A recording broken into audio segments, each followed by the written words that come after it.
Hello, everyone, and welcome to another episode of Justin the Food Entrepreneur Show. I'm Justin Bizzarro. I'm your host. That's Bizzarro. For anyone who's out there, you can find us on Instagram at Justin the Food Entrepreneurs or at Justin Bizzarro. By the time this podcast comes out, you guys will also be able to find us at GorillaBrave online. I'm putting a lot of information on there. Anything that I've learned the past 28 years in food, plus as a kid, plus in seminary, plus whatever I've combined into one site for food and beverage entrepreneurs. There is stuff in there. It is educational, everything from food trucks to consumer packaged goods to restaurants. There's all these tidbits. I've spent 16 months now, as I was in my sort of dark valley, basically producing content, chapters of books and stuff like that I thought I was just trying to get all the information out of my head in somewhere, and some of that's turned into posts, some of it's turned into newsletters, some of it's turned into things that'll be done as an educational series as part of the summits and events we're launching for food and beverage entrepreneurs, hospitality, farmers, all included in there, and the social media influencers that are involved in food and beverage as well, and your guys' impact, it will be included for you guys too, and helping build that community as well. So it's pretty cool. It's just taking me a long time to get it all out of my head, not doing it in business anymore, not being able to figure out a way to use those tools. I had to figure out a way to still give them to the world without actually creating businesses around them. And through a very long period of silence that started off with a goal of 40 days that lasted 6 months, where I was really only listening and only answered unless I needed to, or I thought it would help someone truly grow. The thing that came amongst all the chaos and shattering of my life is that you just need to give it away. You have all the information from all the podcasts combined with all the education you have, all the books you read, everything. How can I do it all in one? So I just combined it all into one space. I didn't know what else to do with it. And God sort of just is like, I gave this to you. You need to glorify me with it now. I'm done waiting. We've done the whole restructure, regrouping, regeneration thing. Bro, it's time that you go fight in my army. We're done training. And so that's where all that information is. There's biblical stuff.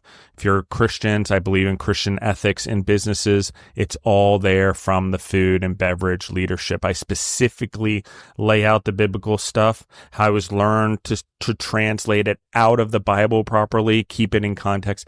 I put it in there. Am I perfect? No. Do I still have a lot to learn there? Yes, but I'm giving it to you as I learn it, as a way of combining it all. So with that being said, I have Josh with us. I've known Josh now for about a year. I would say probably known of Josh for longer than that because of Arete, definitely.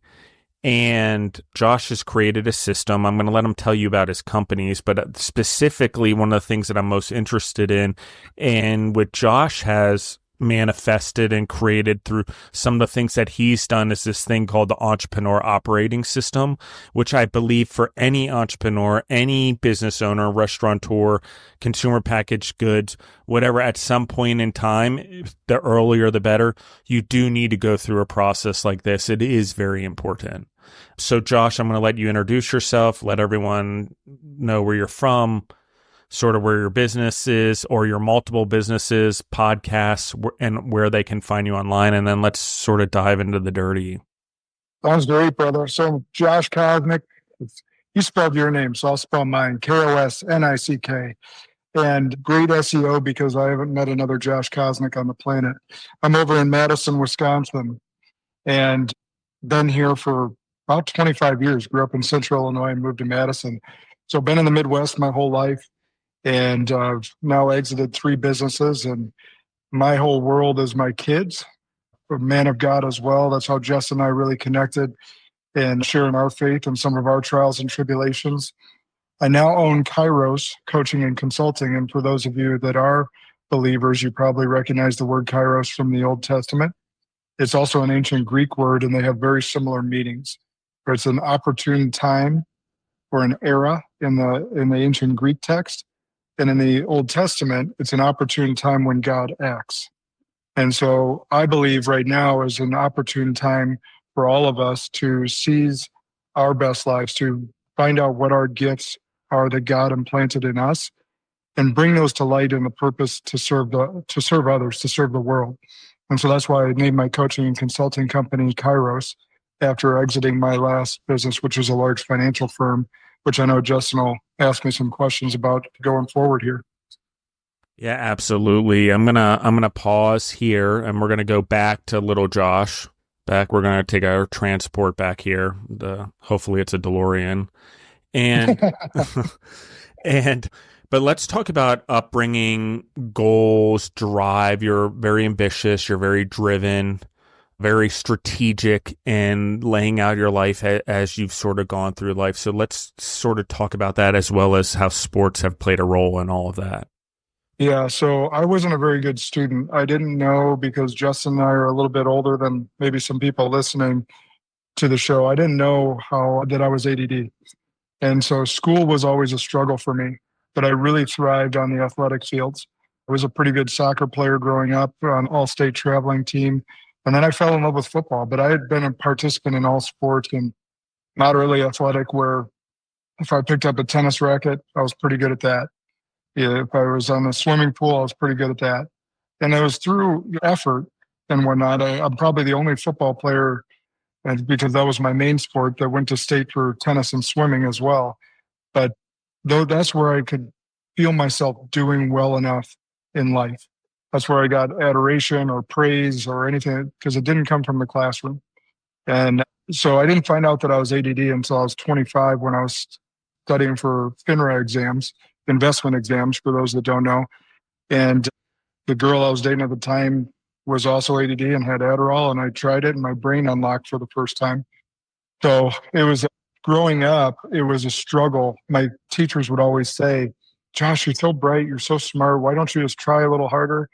And I didn't have an answer to that. And so that was a struggle all throughout. It wasn't that I wasn't bright, it was that the redundancy in classroom setting wasn't for me. And there's two types of ADD that I found out. There's the hyperactive side of things, which wasn't me. And then there's more of an auditory ADD, where it's a noise sensory type, which is more me. If we're sitting in a college classroom and someone's clicking their pen or sniffling their nose all the way across the room, my brain locks onto that. And that's the only thing I can hear and the only thing that I can concentrate on. It distracts me entirely. And so that was the rough part of the classroom setting for me, and why I struggled so much at school.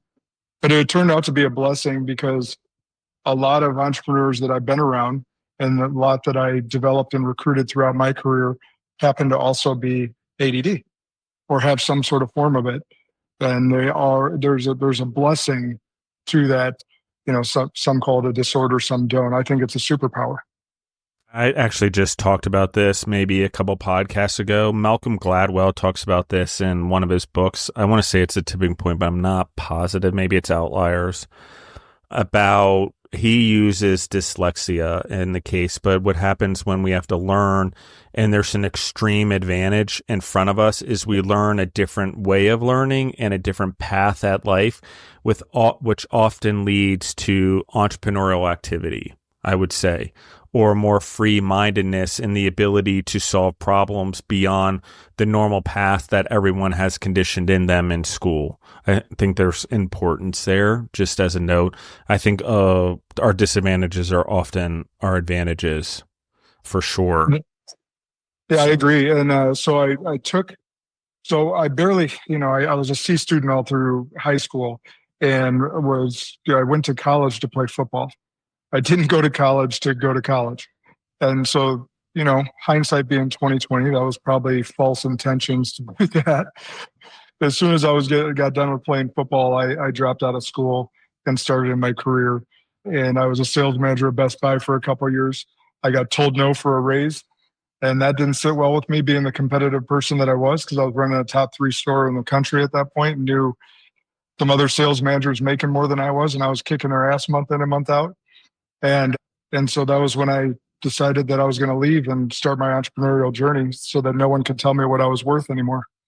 And that was age 24. So talk to me about that, because around that time, that freeing of yourself from conventional society also led to the discovery of ADD and sort of the freeing of who you are in a lot of ways, the things that were tying you down. What happens now? Yeah, so I grew up with a father who was an entrepreneur as well. I was avoiding him because he and I are so much alike. And through those teenage years and early 20s, he and I's relationship wasn't great because we were so much alike and we were button heads. And I was trying to be as independent as possible. And the fact of the matter was, my father was the one that broke the mold in the Kosnick family tree. My grandparents were all blue collar, worked 40 years. One was union. The other one worked 2 jobs to support the family. My dad started his, quote unquote career jumping on and off trains as a switchman and cutting glass in a small union town on the river in Illinois. And he decided, because he had a buddy that was in the insurance and financial service industry that was doing well, one of his best friends from high school. And he essentially said, if he can do that, I can do that. And he started in that. And when I was 9 months old, and I watched him transition our family from lower class to upper middle class over my childhood. And so I always knew that there was possibilities out there to really earn what you want based on the effort that you put in. And that's why being told no for a raise, like, just rattled my soul. Like it just sat against everything that I was, taught growing up. And so I ended up tucking my tail between my legs and calling my dad and said, hey, I want to do that. I want to be a financial advisor and I want to control my own destiny. And he said, all right, you're going to go through the process like anyone else. And I was like, well, good, because I'm already going to have a red target on my back being the boss's son. So went through the process. Turns out that I profiled exactly right. And the interviews that I was the right fit to do that, because for those that don't know, in that industry, there's a 7% retention ratio over 5 years for financial advisors. So 93% of people that start in that industry fail. So not great odds, but you do the profiles, you do the interviews to try and figure out if they're going to be the best or a potential fit. And I end up testing pretty well. And then the rubber meets the road and you got to do the work and get the testing done and all that. And that's where I found out how badly my test taking skills and studying habits and abilities were. And that's when that ADD coin, got flipped and figured out who I was. And so it's been interesting from there, Justin, is I couldn't tell you a book that I actually read from start to finish in high school. I know we were supposed to read Tale of Two Cities and some other ones, but I can tell you that I never read much of them. But I've read over 1,000 personal development books. I've passed dozens of investment and insurance exams in my adulthood because it was what I wanted to do, not because someone was telling me to do it. Let me talk about this. The hardship of the exams, the 7% thing. I think that there's obviously a connection there. The hardship of school as a kid, hardship of sports. It obviously prepared you for the harder way of life. So you take the exam, you make your way in. Obviously, that your hardship's there. And then, where do you go from there? So how do you go transition now? Are you working in the family business, basically, or in your father's business at that point? Yeah, and he represented a Fortune 80 company, so a very large financial institution. The way I always described his position, which future sense is the position that I got to in my 30s, but it was like a hybrid between a regional vice president and franchise owner. So they could fire him if he wasn't doing the job, but he owned the business and they'd have to buy him out. So big support from the company behind, but it was his job to grow and build the organization and firm. And so the hardship of the exam, so let me put this out there. I failed the first 2 times, passed it on the 3rd time. And then I got into flow. I was like, all right, these are how these exams go. This is how I need to study for them in order to pass, and started getting into a flow where I passed dozens of exams that were very, very difficult. Some of the FINRA exams are some of the most impossible exams with the lowest pass rates out there. You could look up Series 7 numbers just for an example, but I took harder exams than that, like the Series 26, the Series 9, and the Series 10, which are all compliance exams, which are very difficult, and passed those on the first time because I got into a cadence and a rhythm with how I learned. But the hardship really was, now I'm on my own. Now I do have support and mentorship behind me, which was really important and really crucial that I think all business owners should have, is there should be a mentor that you seek out or coaching that you seek out from people that are a few chapters ahead of you or a little bit further down the road than you that can tell you, hey, don't step in that pothole. Do this, don't do that. And some of those lessons you got to learn the hard way, but others, if you can learn from those mentors or coaches that are just a few chapters ahead of you, they can really save you a lot of grief. And so I really leaned into some of the mentorship and coaching that was provided for me. And a lot of times it was outside of my father because, again, we were just so much alike. I needed to hear it from someone else other than him. But you're building your own business at a 100% commission world. If I don't meet with people and they don't choose to work with me, I don't make money. And so as learning those interpersonal skills, which I happen to be pretty good at because I worked retail, again, Best Buy, Circuit City before that. And it's just building that trust with clients about the insurance and investment products that they were going to go in and the needs that they had. And so just learning that over time and continue to have conversations, getting told no on the phone, getting told no to your face, it builds a thicker skin over and over and over again. And then all of a sudden, you don't get mad about the no's anymore because you know the no that you get today is going to lead to the yes tomorrow. You just got to put in the work to continually grow. And then having that competitive drive from the sports field is wanting to be the best and wanting to be really good at something. You use those competitive juices, not in a bad way to take advantage of people, but to get better and continually grow. And that's what fed my soul when I was reading personal development books. Like my dad handed me my first self-development book, and it was Think and Grow Rich by Napoleon Hill. And to this day, next to the Bible, that's my favorite personal development book. Yeah, and mine too. I just reread it actually, but I go on. I think I've read it 5 to 7 times now, somewhere in that, and I get something different from it every time. And it's just one of those classic books, which I think almost all self-development books have ripped something from that book over the last 80, 100 years. It's just classic where you can pull from, but I couldn't put it down. I was like, this is the life that I want. And so then I just kept digging in more with John Maxwell and Zig Ziglar and some of these great leadership experts over time in self-development, or help and whatever you want to call them, just to get better as a person, as a leader, as an advisor, and then in future tense, as a husband and a father. Talk to me about the journey now that you're on. You're now in the family business. You're having success. You're figuring out ADD. You're learning this business, obviously, and passing the exams is just the beginning. Yeah. So you're building the business. And what's fascinating is really quickly, I did pretty well. And they approached me and said, hey, we have this internship program and we need a leader for it.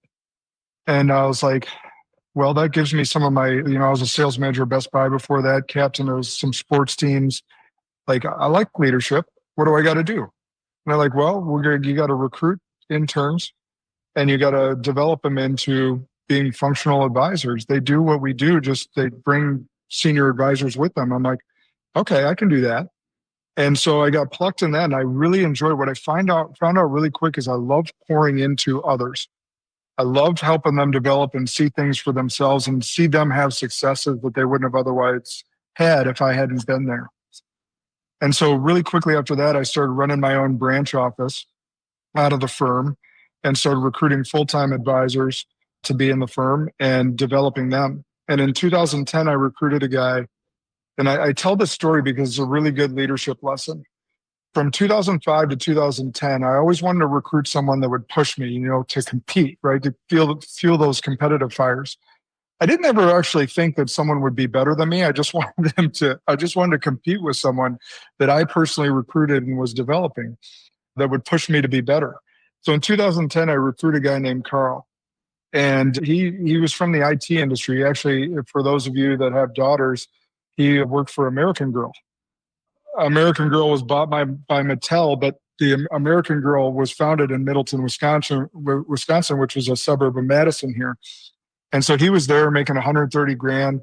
And when I was talking to him, he's like, yeah, Josh, I work 10 hours a week. I get my job done in 10 hours and I sit there and twiddle my thumbs for 30. And so I recruit him in and he hits the ground running. He's listening to everything I say and he's doing it so well. And he doesn't beat me his first year, doesn't beat me his second year. By his third year, he's kicking my ass, like just running circles around me. And what I found in that instance is that I wasn't envious. I wasn't jealous. I wasn't like, what the heck? Like, this wasn't supposed to happen. I was nothing but proud and joyful for him. And I had seen other leaders act the opposite way, where someone came in that was challenging their, quote unquote throne, and they got envious and jealous. And so this was the moment that I truly knew that I was meant to be a leader, is that my pride in him and my joy in him was like, I was getting more juice in seeing others succeed more than just building my own practice, my own thing. And so for you leaders out there, if you, because a lot of time they put the best salespeople into a leadership role or a management role, and it's not a great fit. Sometimes great salespeople don't make great leaders. And if you find yourself getting jealous or envious of someone that's, quote unquote, underneath you, you're probably not meant to be a leader. But if you're finding pride and joy in seeing others succeed because you played a small role in that, then you're probably meant to be a leader.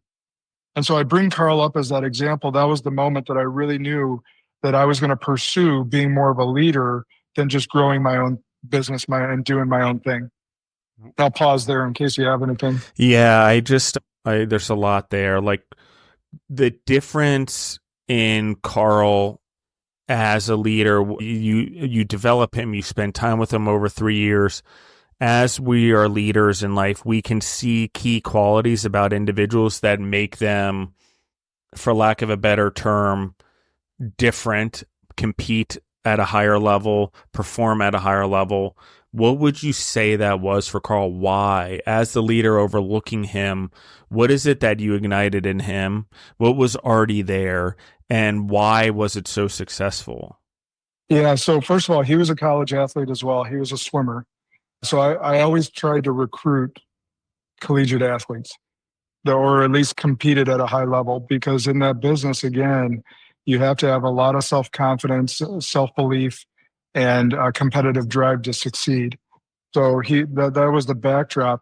He also, something else we looked for, he started his own first business with his identical twin brother when they were like 13 years old, where they made wooden pens, like crafted pens, and sold them to boutique shops in Door County, Wisconsin.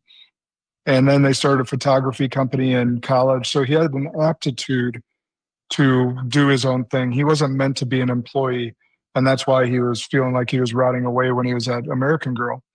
So there was some aptitude and some things that we looked for with someone like that coming in. But when he was there, his ego was completely gone, right? So he went from making 130 grand to here's a $0 offer. Now, if you do well, you're going to make far beyond 130 grand, but you're starting at zero like the rest of us. So he was the most coachable person that I ever coached. In fact, so he listened to everything I said. Like, if you set 25 meetings a week, if you set 25 meetings a week, you're going to keep 15. Okay, if you keep 15, you're going to have at least 5 discovery meetings. Then you're going to set up closes and run the process. He would still come into my office about once a week for the first 6 months and say, or ask, hey, am I going to be okay? He also had that humility. He wasn't too proud to ask, like, what he was asking there is, am I all right? Am I doing okay? Like he was literally looking for affirmation, approval, but he was humble enough to know or ask, am I doing the right things? Am I going to be okay? And I'm sitting there baffled as his leader behind my desk. I remember chuckling. I'm like, Carl, you made like 20 grand today. I think you're going to be good. I just kind of chuckling, like, you're doing a really good job. Keep at it, bud. But he was humble enough to ask those questions, or perhaps he just needed that affirmation from his leader, and he was humble enough to ask for it. And so there's those things there, and then obviously had the competitive drive and fire to succeed at a high level. But what's interesting about that story, even more so, is that a year into it, so Carl set all the national records for the first 4 years of rookie advisors nationwide.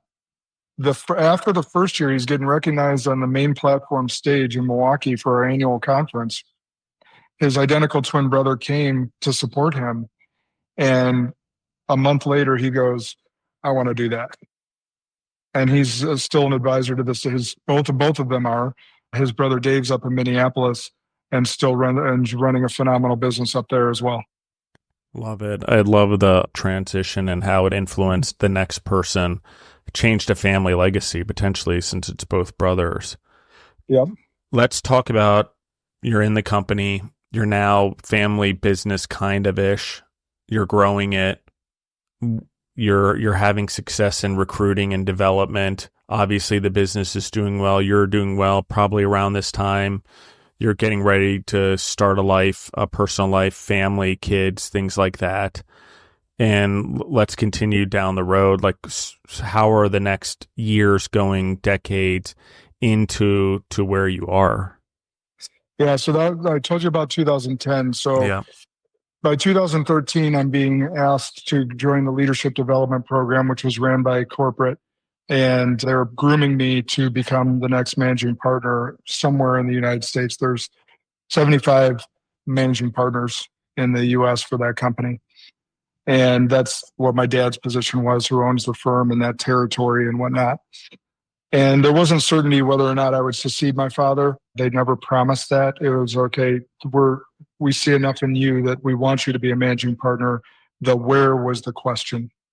And so they had a phenomenal leadership development program at that time. I wouldn't take that back for the world because we went through, some leadership programming with some of the big four accounting firms. McKinsey, some of those would come in and teach us some stuff. It was phenomenal. And so I was still uncertain, though, whether or not I wanted that role. Because of my dad and I's relationship growing up and him kind of taking the stress out of growing that firm on his oldest son. And by the way, I always say this, like, my dad was a great dad. I just had some contention, and I was not an easy teenager to deal with at that time either, just, figuring stuff out in life. But I just had some contention about that role. And what I had to figure out was, it wasn't the role that I didn't want or disliked. It was how my dad handled it and the stress. And so I just had to come to grips with that. And I continued on that leadership development path.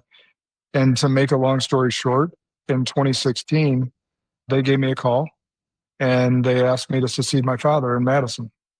And so it was a dream come true for both of us because there was uncertainty up until that point. I had to create the resume essentially to be the best choice. And I also had to overcome this optics of nepotism. They really didn't want me to be in Madison because they didn't want the view in the company of nepotism, even though they were the ones making the choice. There was still this weird optics game they were playing. So I just had to build my resume enough in that regard, being the very best leader that I could and the very best producer that I could, and prove that I was the right person for the job. So I get that call in May of 2016, and my official taking over for my father was November 1st of 2016. And it was a beautiful, beautiful time and transition. It was, everything that I thought I, wanted from 2016 to 2021. So I'll just give for some numbers for people. In 2016, we had about 90 advisors and 150 employees. By the 2021, which is when I exited the company, and we'll get to that, we had 115 advisors and 250 employees. We went from 1 billion in assets managed to 4 billion assets managed in the 5 years that I was owning and running that firm. We had rapid and massive growth, and we were having a great time. At the same point, there was issues, as you know, Justin, and anyone that's an entrepreneur. Yeah, I want to it's interesting. Your and I's trajectories are so very similar in a lot of ways. Entrepreneurially, just around the age, like I started a little bit younger on my own-ish. At 18, I had a business called Millennium Bridge. I also got involved in the family business. Basically, I started food, and my father helped me and advised, and then he brought in partners and people because we grew so quickly. And so there was that. But around when I was 30-ish, between 31 and 32, my dad went through this surgery, almost died a couple of times. Crazy thing. Next thing you know, I'm running other businesses that I have and the family businesses around the same time. And during that time, it's interesting when you grow up in it and you're in it and you're around it. And even though I have the similarity, I had this real resentment towards food and the food business in a lot of ways, because even growing up, my dad was in airline catering. And so he's gone all the time. And then before that, he was with Marriott on the food side before they sold everything off to expand the hotels. And so I had the same thing. The obstacles always were that I didn't want to be that way. And even worse, I'm born on the same day as my dad. So everyone's like, you're just like him. You look like him. You're just like him. And in my head, I'm like, oh my gosh, I love him and he's taught me so much, but I cannot be like him like that in certain ways. And so I just want to anchor that. I think family business dynamics is interesting. When you're a contractor of large contracts, we had large hospital contracts, and there's multiple generations, and there's this crazy weird thing that goes on. And am I going to transfer the contract to the next generation? What does that look like? And is it just because I'm giving it to the son or the family, or am I giving it, or is it of merit? And I do know what that weird thing to be stuck in there, and this feeling of no matter how much I do, how good I do, what I do, there's always going to be this image that it was given. And so let's continue on from there. I just wanted to anchor that in our conversation. Well, a couple things that you brought up there. I actually brought my youngest brother up in 2015 because I needed help developing. We were growing so fast. And so my youngest brother then became a part of the organization. He was down in Phoenix because he went to ASU, and he was an advisor down the Phoenix office as he was trying to stay away from his successful father and successful brother, trying to do his own thing. I needed more help with development, so I recruited him to come up the year before I took over. And so it added a whole nother element. Second thing that came up, I'm 25 years and 2 days younger than my dad.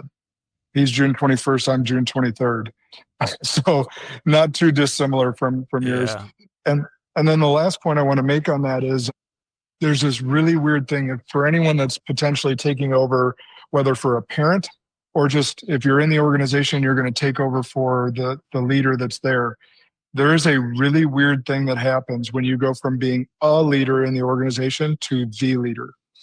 On November 1st, 2016, every relationship I had previous to that day got recontracted. And what I mean by that 100%.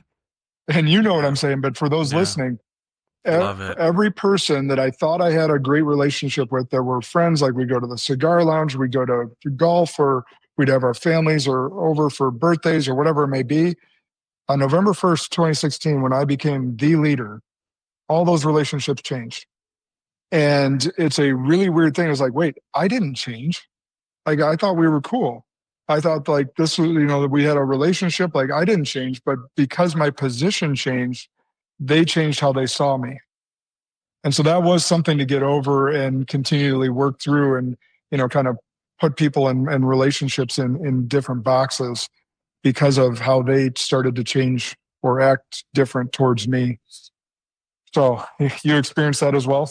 Yeah, especially like I grew up in family businesses and the family, and then I had family members come into the business similar to what you talked about, cousin, sister, brother, whatever I could as I was growing to get help and stability because it was happening so fast in our business.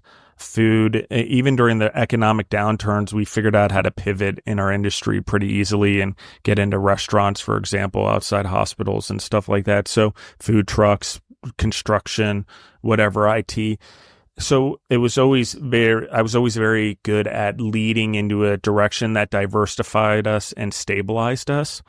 But helping the companies and then in my own businesses, it just, when you're the leader and you have businesses, there's not really a lot of, there's two dynamics I was learning at the same time. One is I have the power to run this thing into the ground. That's how much power everyone believes in me. And on the other hand, I was in a family business where a lot of it was like, you didn't earn this, it was given to you type mentality, especially when my father went in the hospital 2009, 2010, 2011, into the shock of even me, instead of naming his, like, the person that had been with him through many companies, the COO of the family companies, the defuncto CEO of the company while he was gone, which was only supposed to be a few months, he names me, which turns into 3 years, basically. Why? Because I knew the businesses like the back of my hand, and I made enemies in my own companies and in my own family overnight, because to them, they saw that I had just been given it. But what they didn't realize is I was running businesses. I was also working there, and any free moment I had outside of sports or exercise, even in my relationships, I was spending on the family side of the things, in the family businesses, doing whatever I had to do, probably more hours than most employees. So I already had the knowledge. Those are the unseen hours. Yeah, the unseen hours, just because as a family, we grew up on a farm and you just help each other out. That's what you do. It wasn't a matter of that I wanted it. It was a matter of I wanted what was best for everyone and the employees that had taken care of our family for decades since I was a kid. They had been with my father, since I was born. And so that's what I was trying to do. But all of a sudden, the people I was trying to take care of became the people carrying the pitchforks. And it was really weird. But we can leave it there and talk about it for sure. But let's sort of talk about how you deal with it, how you dealt with it. Everyone sort of turns on you, and there's two ways to turn. One is at you, one is their back to you. So I use both terms. And how do you deal with it as a leader? Because all of now your support system that you wanted as the leader is no longer there, right? Yep. So what I did was I did interviews with my top advisors to see how I could help them. There was only a handful that turned their back to me. And what I did was just lean in and ask how I could support them. The ones that turned at me were more like this. It wasn't like a confrontational thing. It was more of, oh, what can Josh do for me now? It was more of a positional thing. It was more of a posturing thing. It was more of they were around me because they knew I could potentially influence their career or get them something. And then that was actually the harder one. The ones that turn your back to you are like you. They're just basically saying, "I'm not listening to you," or just kind of pushing you away. I leaned into those. The ones that were turning towards me were treating me differently, because it was more like, "Oh, now I have positional power if I leverage this friendship somehow." And those were the harder ones to navigate for me. Me too. And you just kind of figure that out as you go without, you have to keep the organization in mind, right?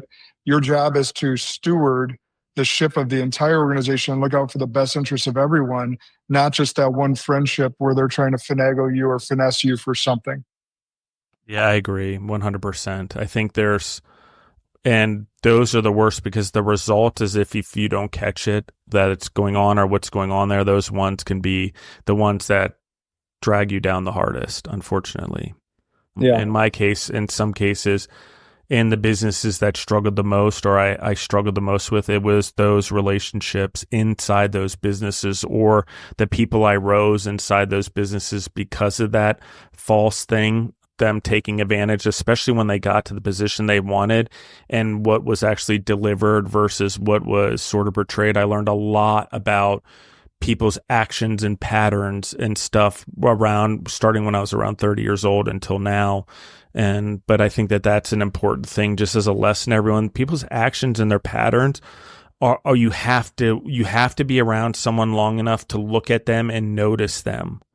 Their words, they matter, but if you really look, every once in a while, their words will truly reveal and support their actions, and that's what you need to follow. And that took me a long time before I got that at all, because I'm so intentional with my words and my actions. So so you were a little bit younger. So mine, 2016, I was 36. I was one of the youngest appointed managing partners in company history. And by 2021, which is kind of the ending or exit, I was 41. And so we grew rapidly. And I just want to share the story with the audience because it wasn't all sunshine and roses on the way up, and it wasn't a sunshine and roses exit. So 18 months prior to the exit, I had a young advisor that I had personally recruited. I played football with his dad.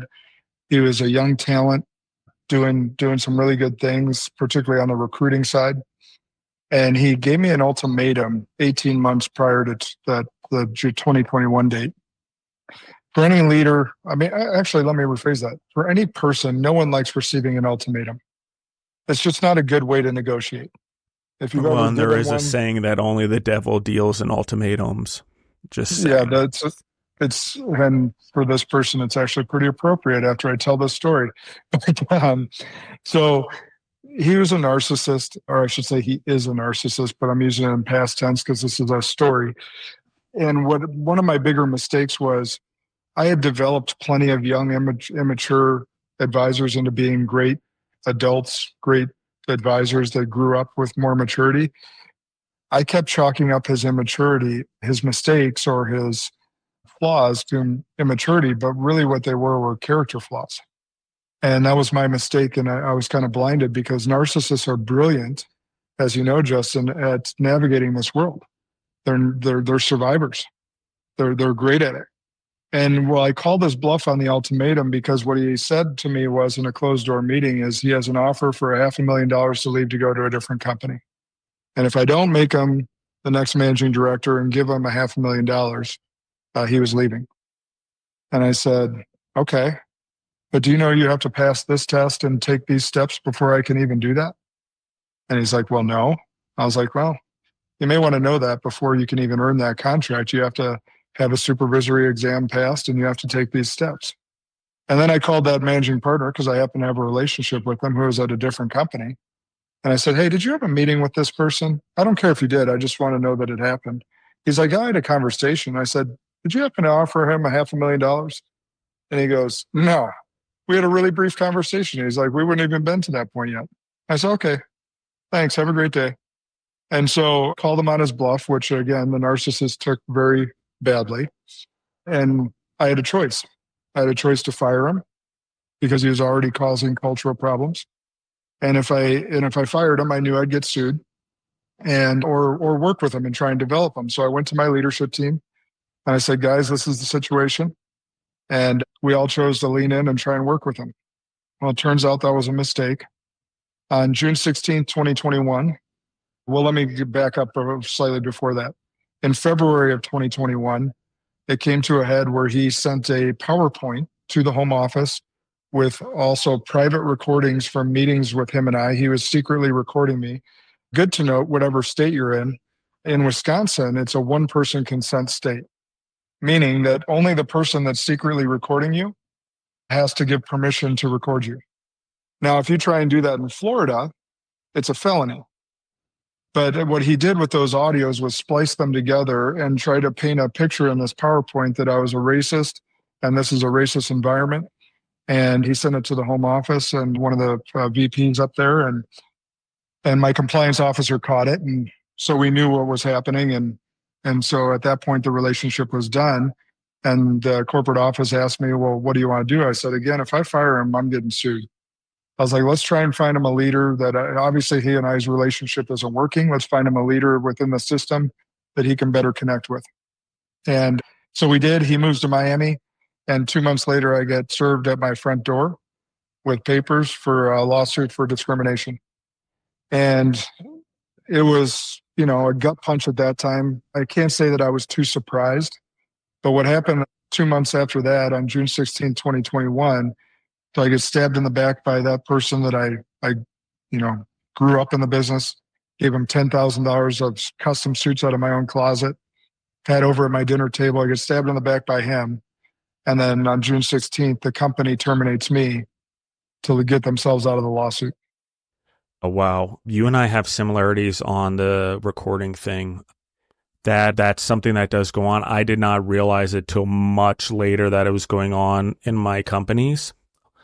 Even with contractors that we were contracted to, especially with any leaders in the company, it just became something everyone did.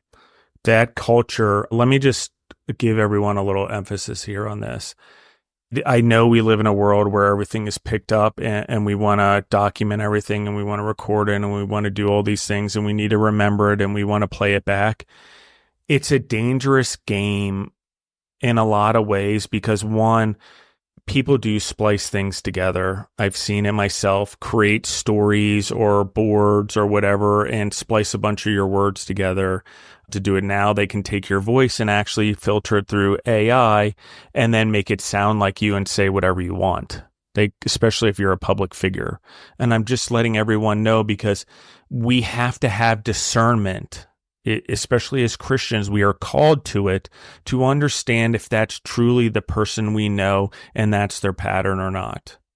Because in a world that's making it so easy to do things like we just talked about and go after leaders, and there's no greater spiritual warfare.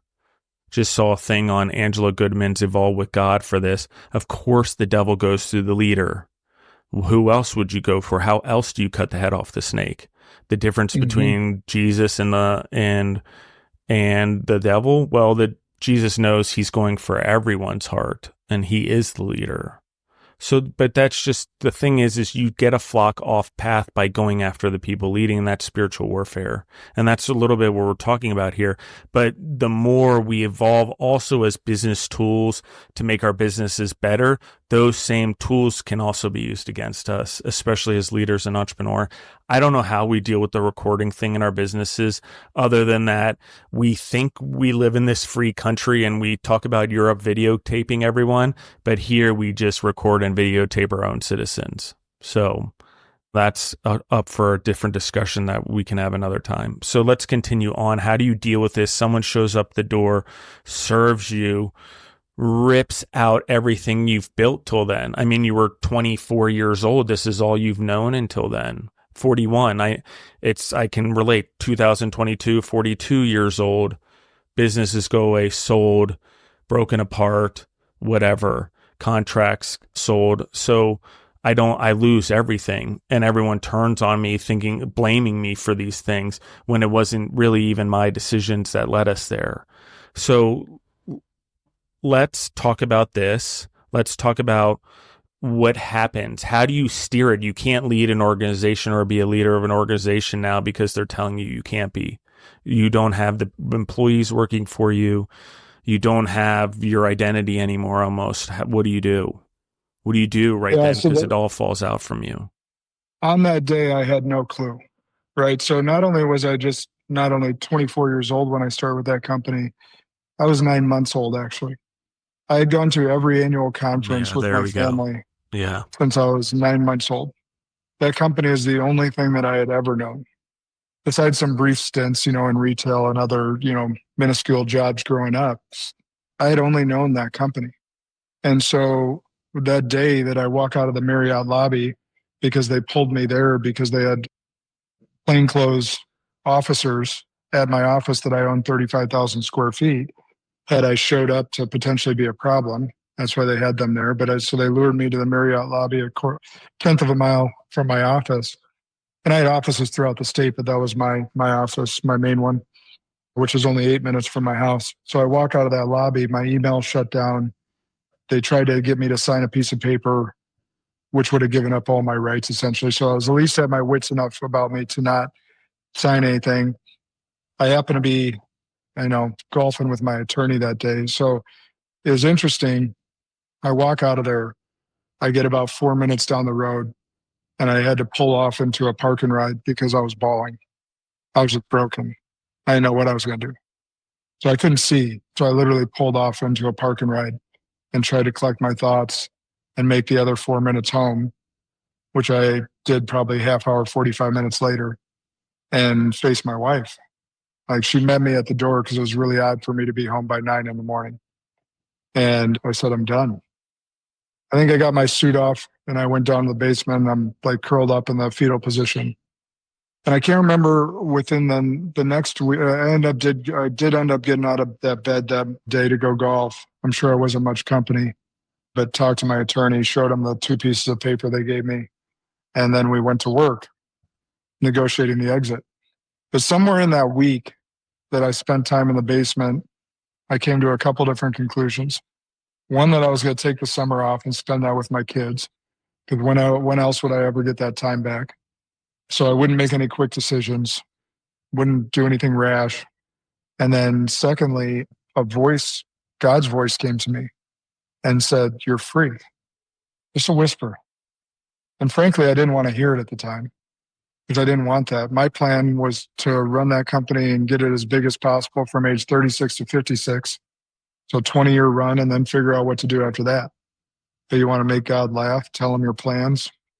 So that ended abruptly.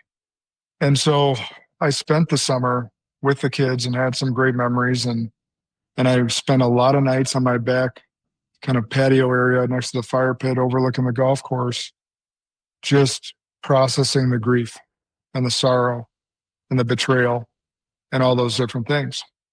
Now, once I got the kids back into school in September or late August, whenever it was, the negotiations were still going on. With no end in sight, because they knew I would be a threat to them if I went to a different company. And now I'm fielding calls from every financial institution in the country. And I'm a mess, honestly, because I'm a driven person. And I'm not of service to anyone at this point. I'm not of service to the people that I was there, and all my people went to bat for me. They all are going up to the CEO, emails, letters, everything, saying what a mistake they made. But they already had my replacement in my office that morning, the morning I was terminated. So the company couldn't go back and make a change back. And by September, frankly, I wouldn't have wanted it. I had a great business coach at the time that said, "Josh, if they came to you right now and said, 'We made a mistake,' would you take it back?" And I asked him just a simple question. I said, "Exactly how it was?" And he goes, "Yeah, exactly." I go, "No." The reality was that I wasn't exactly as happy as I thought I was. Yeah, no kidding, right? I know. I agree with you 100%. The reality was that God slapped me down for a reason. And these are the things that I was starting to conclude by September, is that I was finding, so in the Bible, it talks about having no idols above God. And most of us think of like Greek idols, Greek gods, or some other earthly source. The reality is that everything can be an idol. My position was an idol. That company was an idol. Money was an idol. Awards and accolades were idols. All that I was placing above God. And so it was a reality. So it ended up taking 6 months for me to negotiate my exit. And I had decided September, October that I actually wasn't going to go back into the financial institute. I wasn't going to do that again. But I couldn't let that out, because that was my leverage against them. They knew that I could recruit every single person away from that firm if I wanted to. And so I had to just posture and sit on my hands and do the best job negotiating. And so we did that. But I was having some vision at that point. Now I'm getting through the grief, and I started sitting on that back patio and visioning. And I created this list. I drew a line down a piece of paper like a fancy accountant T-chart. And on the left of it, it said, what did I love about my previous job, previous role, leading that firm? And then on the right side, I said, what did I hate? FINRA, SEC, compliance, narcissistic advisors. And on the left, I loved developing people. I loved recruiting people. I loved pouring into people's lives. I loved helping them see visions that they didn't see for themselves.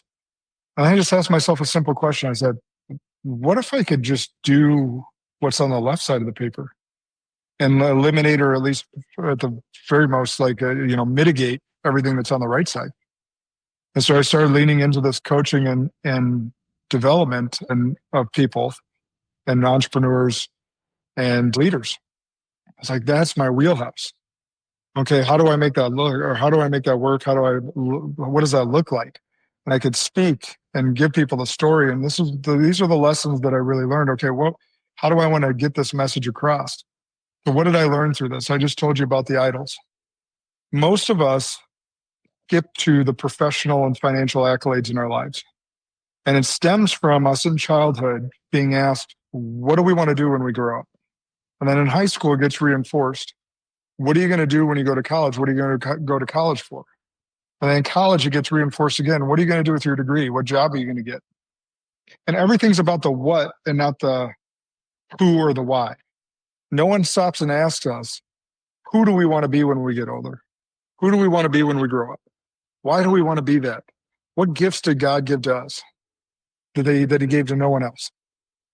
And so it's always about that what. So what we find is that we get focused on this professional lane, this financial lane, and that's what will make me feel worthy as a human being. And so what I learned is, and what I teach a lot now with my coaching is, there's 5 bridges. And so I teach this 5 bridges curriculum a lot. The first bridge is spiritual. If we're not right with God, or if you don't believe what Justin and I believe, like your spiritual source, everyone has been to a funeral, a wake, whatever it may be, and you see the body and you realize that the body's there and the spirit's gone. So you have to know that we're spiritual beings. So getting right with your source, for Justin and I, that's God, and making that the priority. That's bridge 1. Bridge 2 is what I call internal, but it's about your mental, your emotional, and your physical well-being. It's just like when we hop on an airplane, and every single time they say, if the oxygen mask drop, put yours on first before assisting others. Because if we don't, and we pass out or we're dead, we can't assist others. And so the only way for me to truly be the best for others and put my best into someone that I'm coaching, leading, or otherwise, or even parenting for my kids, I have to be the best mentally, emotionally, and physically. So bridge 2 is internal. Bridge 3 is relationships. Relationships are the fruit of life. And yet we neglect them so often at the altar of our professional or financial accolades. So relationship 1 we talked about is God. Relationship 2 is your spouse. Relationship 3 is your kids if you have them. And then relationship 4 is everyone else. And our job there is to not screw up that order.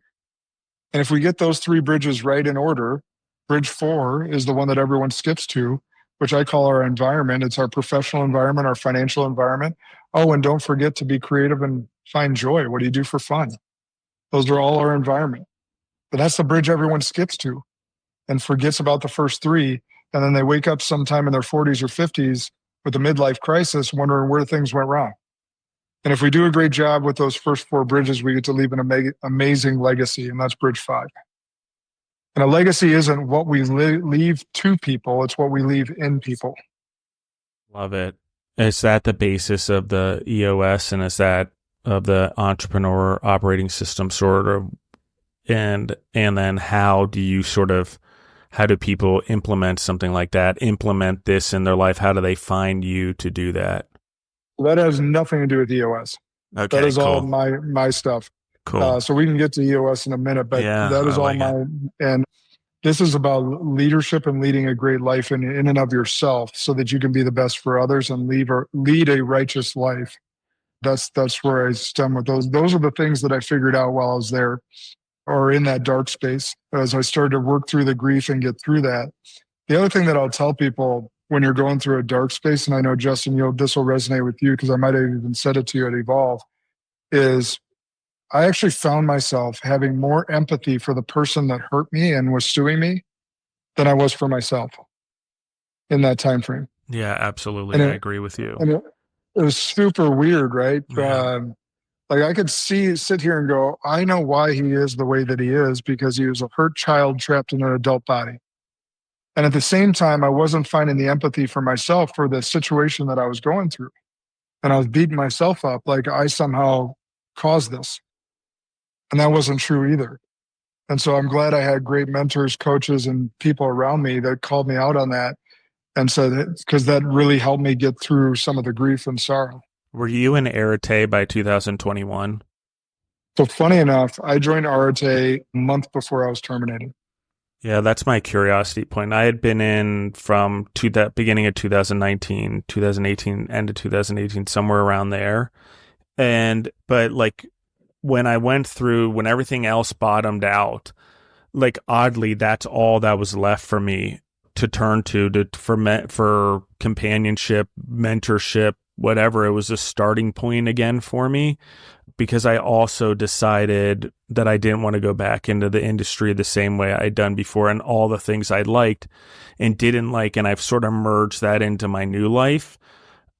But I just want to emphasize that. We can talk about the irritate thing also. I also just want to, before I forget, talk about when you're a leader and you give off a lot of positivity, you had a lot of empathy, you're usually successful, maybe you've had good mentors and family relationships and like that.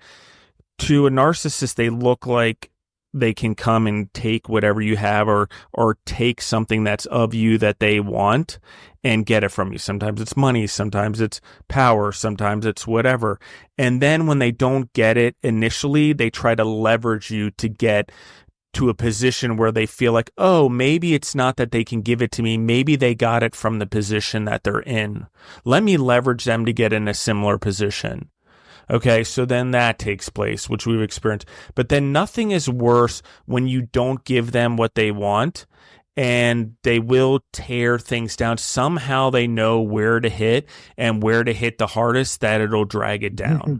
And I don't know why. I don't know how that's their gift, is just the magic button that destroys everything.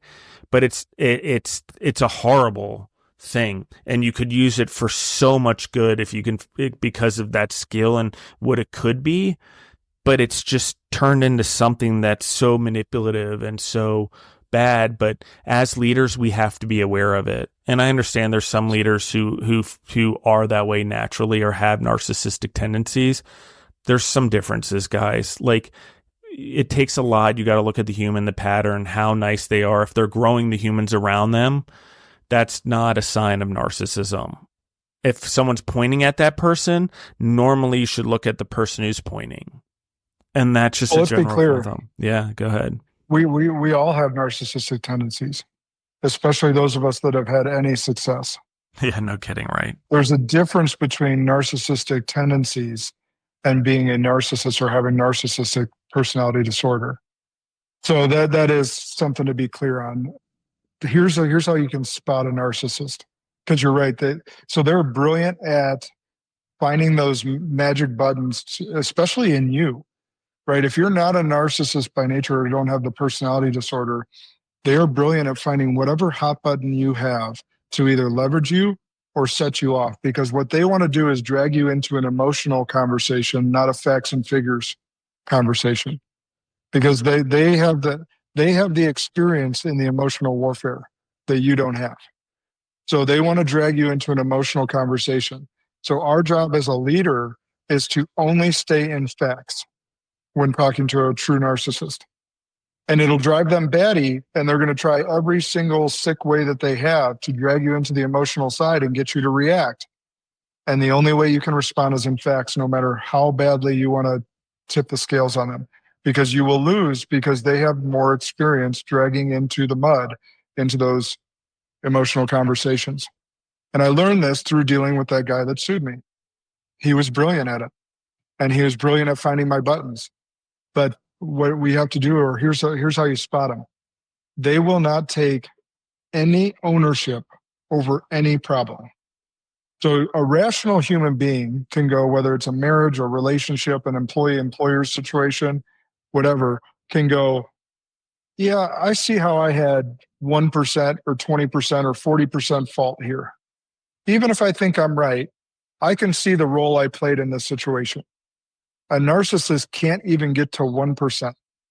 And they do not see any fault of anyone. They do not see any fault of their own in any situation. It is always someone else's fault or some existential thing's fault, not their own. Yeah, and I love it because it is coy too. Sometimes they'll be like, well, it's my fault for listening to blah, blah, blah. So they're taking a weird responsibility, but it's still someone else's fault. And the coy there is just so clever in many ways. But I agree with Josh, that is the number one way for sure. Go on, Josh. Yeah, so I just want everyone to get that, because I think narcissism, is running a little bit rampant throughout our society because of a lot of different things. The devil, social media, a lot of different things we could blame it on. But rational brain people that don't have the disorder or the personality disorder you can see that they can go, okay, I can see how I played some sort of role in this. A true narcissist cannot, and that's a big thing. And you can interview for this. You can ask questions about, hey, tell me about a conflict you were in with a previous employee or employer, and how did that shake out? How did you go through that? And continue asking questions in that vein to see if they take any sort of ownership. Because I help a lot of employers, entrepreneurs with their interview processes because I did so much interviewing and recruiting. And those are some of the questions because they're like, hey, I've had to deal with the narcissist before. We just got that cancer out of our culture. I don't want to make that mistake again. I'm like, all right, here's what we need to institute in the interview process to make sure. Now, it's not bulletproof, but it starts to reveal some red flags where you can weed some of those out. Yeah, I love it. That's good. I'm glad we talked about that because it is important, and you do not want them in your organization as an entrepreneur, particularly during the building years when you're trying to build, because success gets very strange, particularly money gets very strange if you do have them in your businesses. And it's very interesting. It's a very interesting environment, and everything's always leveraged. That's the whole thing that it took me a while to realize, but there's always some leverage going on against you, and they're always putting you in a position to be leveraged. And it's not a good scenario whatsoever. And it's something that as leaders should be part of the training. I think there's a psychological thing that all leaders do need to invest in, read some books, at least get some basics, maybe even have a therapist that not only is for you, but so you can bounce this off of them. As a leader, it should be your circle. That's just my opinion. It works for me. Now that I've learned all of this, I guard everything. And actually, I almost got into a business relationship doing a consulting company with someone, and the therapist helped break it down for me not to make the same mistakes that I made before in my choices, and potentially picking someone that has narcissism, a disorder. And so I still attract it. I still get people like that they're just trying to get me to leverage me. So I do whatever so it makes them look better, or they can get to where they want, or they have what I have. But that's not how I got here. And actually how I got here right now has nothing to do with anything other than spirituality, 100%, and God. Yep. And that's the same for me. And we can get to that next. Yeah, let's get to that next. So I finally get I shouldn't say that. Right before then, so I tell my wife, mid-September, October, I'm like, I'm going to go into coaching and speaking. And we know a couple of big people in the industry, Ben Newman being one of them, who's been a friend of mine. He started at the same company as I did around the same time, and huge speaker and coach. And she's like, yeah, I don't want you traveling like them. I said, we got 4 young kids. So I'm like, yeah, that's fair. And so I had this really spiritual experience where I had a field of dreams moment. If you build it, they'll come.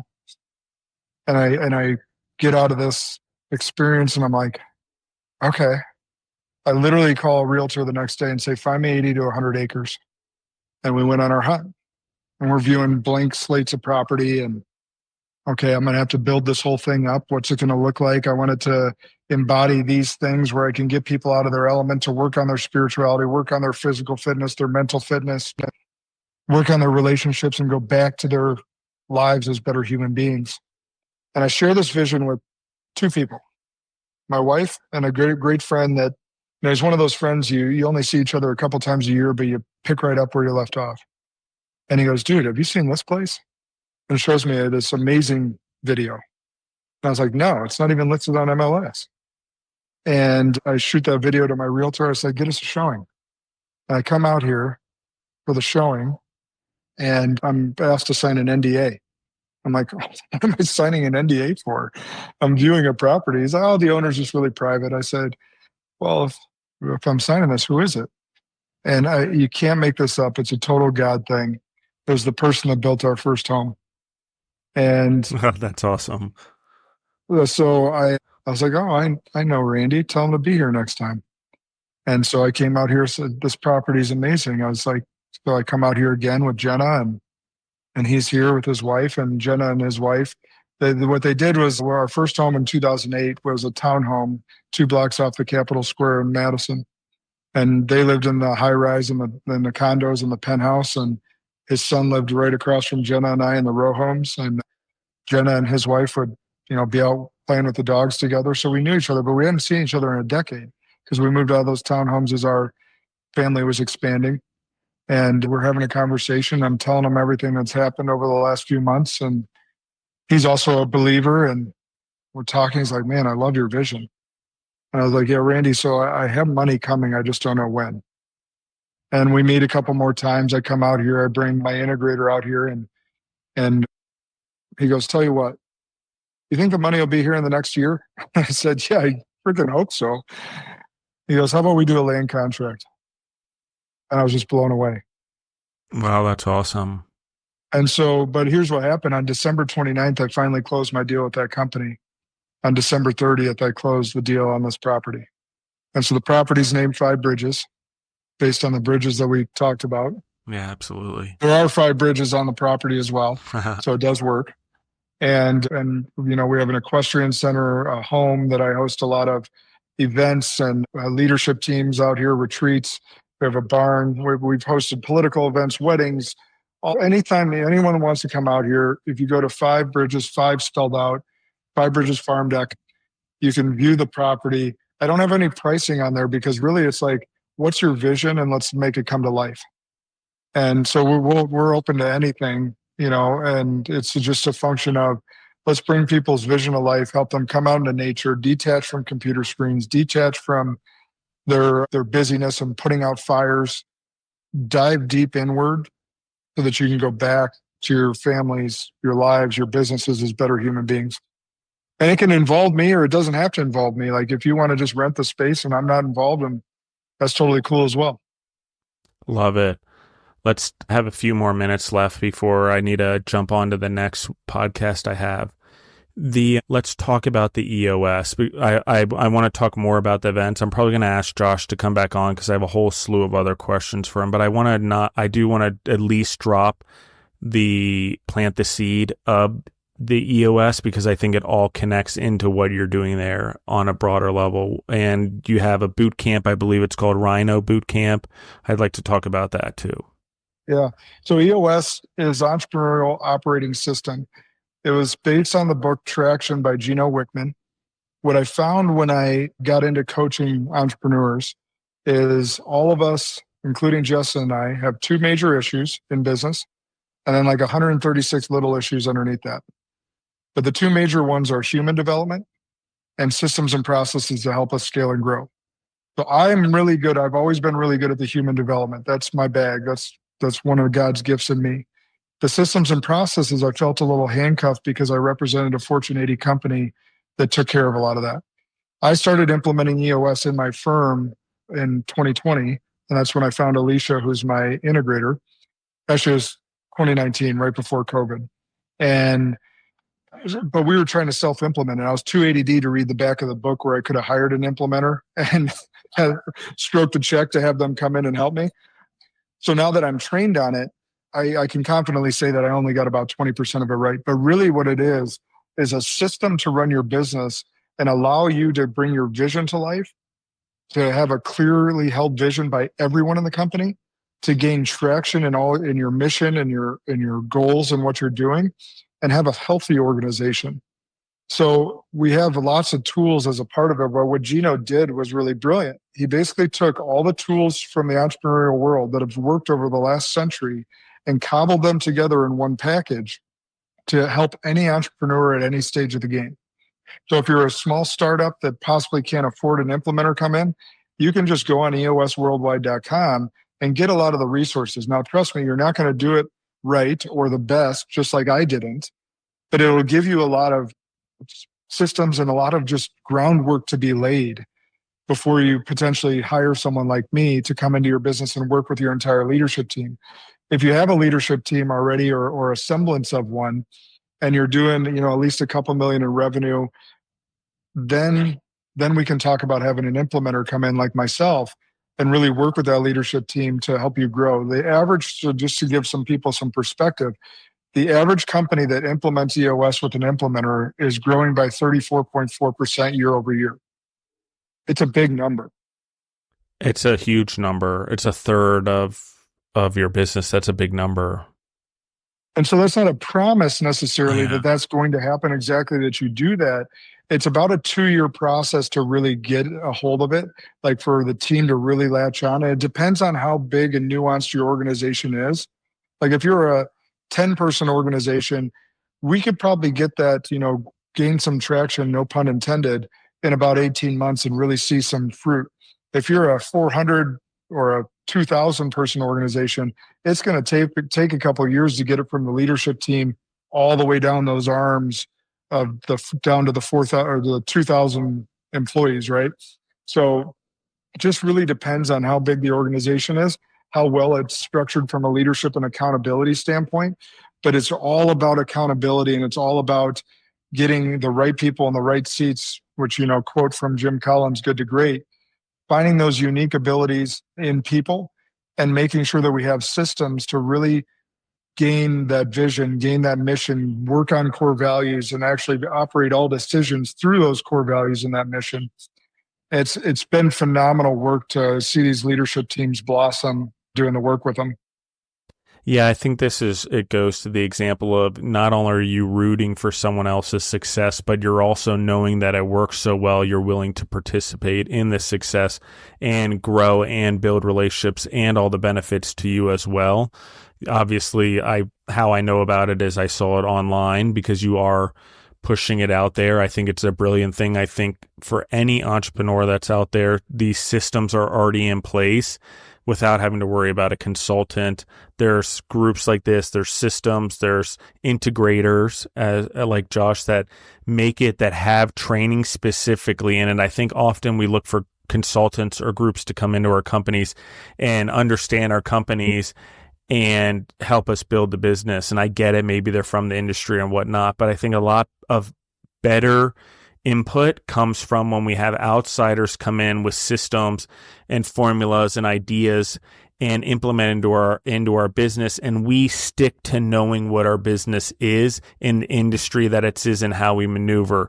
Because taking another person from the industry's expertise and bring them into our business often leads to the business starting to look like that person's business that they were in before if they're a consultant.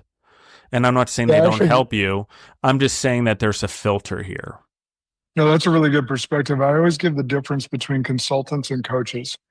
Consultants tend to weasel and I don't mean that in a bad sense, but kind of, they like to gain kind of a permanent spot on your payroll. They'll find different areas, different nuances. Well, I can help with that. So they can stay on your payroll for another year. As a coach, which I see myself as, I want to coach you so well on this that your whole team's like, within 2 years, I got this, and you don't need me. You may want me to run your annual planning meetings, or you may want me for a quarterly, but that's going to be totally on you. I want to coach you so well on this that you do not need me after 2 years of running the system and helping you implement it. I love this. So this is part of the future. Talk to me. We talked about 5 bridges. Let's talk about the future real quick as we wind things down. You've been through this trial and tribulation. I want to anchor that. I want to anchor the darkness. I want to anchor it into who you are now, the purpose that you feel that you've been given because of this transformation, this regeneration, this what I'll call rehabilitation of your character because someone destroyed it on a massive level. Talk to me about what all of that looks like, because Christianity is that we do get resurrected, both believing in it, but in the spiritual sense, it does happen as we can die. The old us can die and a new us can be formed. Go on. I'm living proof of it, and so are you. Yeah, exactly. So I want to be a bridge builder. I want to be a bridge to God. I want to be a bridge to your best self. I want you to be mentally healthy, emotionally well, and physically strong. I want you to have the best relationships ever. And of course, I want you to run the most profitable and amazing business with the most amazing team ever as well. So that if we do all 4 of those things right, your legacy is going to be written in the storybooks for decades and decades. So my goal with everything now is to lead the way, show the way, and teach the way. And so everything that I do from a discipline standpoint of myself, everything I teach, I'm doing myself. I'm at 7% body fat, and I don't say that to boast. I'm saying my discipline is there because I want to show, I'll be 45 this summer, that at whatever age I'm at, that I'm pushing my body to see what God put in me for that. Like, what am I capable of? I want to stay as mentally and emotionally well. So not only for my family, But for others, because you and I have both seen entrepreneurs that end up burnt out with estranged relationships from their families, whether it's their spouse or their kids, they lean on drugs, alcohol, pornography, or some other vice because they're filling a void. Like, those are the unhealthy mechanisms that we don't have to go down to. And in the simplest sense, I want a business owner to be able to take a vacation without being a slave to their phone or email, thinking that the world's going to fall apart because they're not there. And we have systems, tools, and just mindset to go through in our coaching that can help you accomplish all of those things. It's not easy, but it is simple. And too often we conflate those terms. Yeah, I agree with you 100%. I think the same effort we put into any bad habits or any bad behavior or any laziness are often the same things that can be turned into the positivities, the exercise, things like that. So I'm going to ask this in particular: discipline, obedience, exercise. If everyone should go to Josh's Instagram, I'm going to have him tell everyone as we sort of sign off here, but it's important to see his dedication to his physical, mental, spiritual, and emotional fitness, all four of those areas. He's very committed to it. So 2 questions. What does your exercise regimen look like? If you were to tell me, how many times do you work out in a day? What does it sort of look out in a week, including your rucking? Because I think everyone should turn into those. Those are helpful little videos every day. And then how often are you in the Bible? So Bible, I have a Bible study. I'll start with that I'm on with you when you can participate as well, like every Tuesday night. I'm in the Bible daily. Usually it's through my phone. The Holy Bible app pops up great reminders, not only to pray, but also to read. I have my own John Maxwell Leadership Bible as well, that I love his outtakes on some of the words and give us more context. On the physical side, which is a big part of my mental side. And, so if someone say, do you focus on your mental health or physical health? If I only had to choose one, I'd choose physical because it has so much to do with the mental. So I'm rucking every morning. And then most days of the week, I get a weights workout in late afternoon. There are, I say most because it's almost every day, but it's not every day. So I'm usually getting in 2 workouts a day. I love the ruck on a fasted stomach and get that steady state cardio in. I got 60 pounds in my rucksack. And then later in the day, I'm getting a weights workout or HIIT workout in. Yeah, I love it. Which I'll probably get to right after this call, brother. Yeah. I find for me, when I'm in the movement state, a weight vest or a ruck in the morning when it's cold, moving like that, it gives me space, number one, in my day before I deal with the rest of my day, to like totally get my head around it and not be overwhelmed by everything that comes at me before I've sort of categorized everything. I feel like my mind is constantly going. So for me to get organized, rucking, the exercise, the movement, the time with God during that time too, prayer. I spend a lot of time in prayer during that time, 45 minutes in the morning. That's key for me. So I agree with that. But it also helps my system get started. It's something that allows me to get up. It allows me to keep going. It allows me, I say allow because I believe that God's allowing it. He could take it away from me at any point, giving me the ability to do so. So that's how I look at it. Like every day I get to do it as a privilege and a joy and whatever. So I agree with that. The other part is I agree the movement of the body keeps the mind in movement too. I don't know why. I don't know if it's just the way we were designed by God. However, but it is important. The us in movement, our attachment to God, our communication with God, our ability to manifest new ideas, create new ideas, reflect on ourselves, whatever, a lot of it is in that movement. Maybe because historically we've been on our feet moving for tens of thousands of years, maybe. So that's all that I'm saying there. The other part that I like, Josh, is the Bible part. I do recommend the John Maxwell Bible, Leadership Bible as well.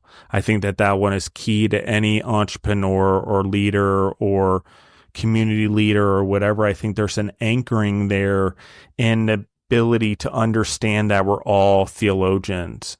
Something seminary definitely taught me. It doesn't matter who we are.